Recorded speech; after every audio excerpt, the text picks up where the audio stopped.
Edo State government has confirmed that 32 persons were kidnapped by suspected herdsmen at the train station in Igboke in Edo State.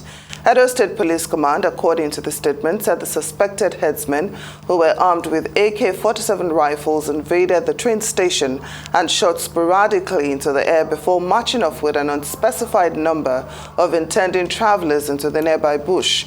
Meanwhile, one of the abducted persons has regained freedom, while security personnel have intensified the search to rescue other victims. Security analyst Ambrose Igboke joins us now to discuss the security measures in place at Nigeria's train stations, their adequacy or otherwise, and what can be done to make train passengers safer. Welcome to Newsday. Thank you so much for joining us on the program. Good afternoon. Thanks for having me and Happy New Year. Happy New Year.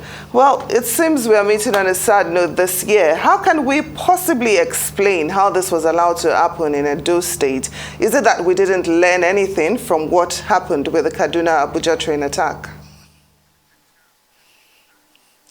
Well, it seems we didn't learn because public places are soft spots for terrorist attacks all over the world. So in Nigeria, we know we have issues of insurgency. We know we have issues of terrorist attack. And, the terrorists, they engage in what we call asymmetric warfare. They don't do linear warfare. So they come out, they strike, they retreat. And most of the places they strike are soft targets. And this is not the first time. We have had issues at the Kaduna bound train last year where we had so many deaths and abductions. The train station route there was closed for a while, and we did suggest in many fora, be it on TV, radio, newspaper articles, a lot of people suggested way forward to checkmate this kind of thing from reoccurring. But unfortunately, less than a year to that dastardly incident, another one has happened. One of the things recommended was that the public places, especially the train stations, should have the CCTV camera. That has not been done. There are no presence of security men or security personnel in that train station to even kind of serve as a deterrent to whoever is planning something funny. But the presence is not there. And we also talked about using technologies like drone to monitor and track train routes. That has not been done. But the Nigerian Railway Corporation did assure us before they opened the routes from Abuja to Kaduna that they have put all those things in place. What has happened? Until we start taking life seriously and as we start looking at preventive measures rather than reactive measures in our country, I think this kind of things will not abate. Because the terrorists are also watching what the government is doing. These insurgents and bandits are watching. And once they see any loophole, they click to that and then do the attack and run away. So this is not good. I also did profile, one of the suggestions I profiled in the past was that the Nigerian government, with the Nigerian Railway Corporation, should engage local vigilantes along the routes of where the train stations are and also where the train tracks pass. The local vigilante will provide intel for the Nigerian security personnel. But I don't think those things have been done. And so here we are again, less than a year later, we are talking about the same thing.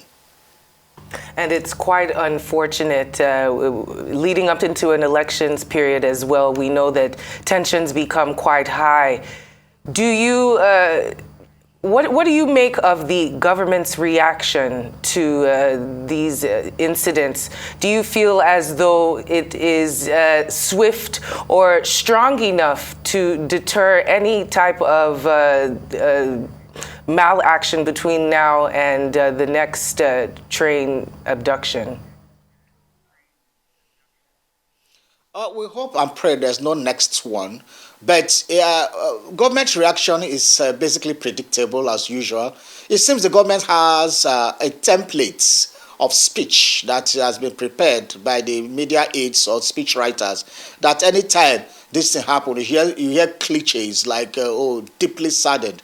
It was with shock, is shocked by so and so act that government has warned. I mean, these are cliches that we are tired of. Government should not want terrorists. Government should wipe out terrorists. Government should attack terrorists in their own very cells and rout them out, not warn. Who are you warning? So these are templates that over the years we are tired of it. So now it's time for action. We have to ensure that our people are ready to move around during the time of election, because a lot of people will want to go home to vote.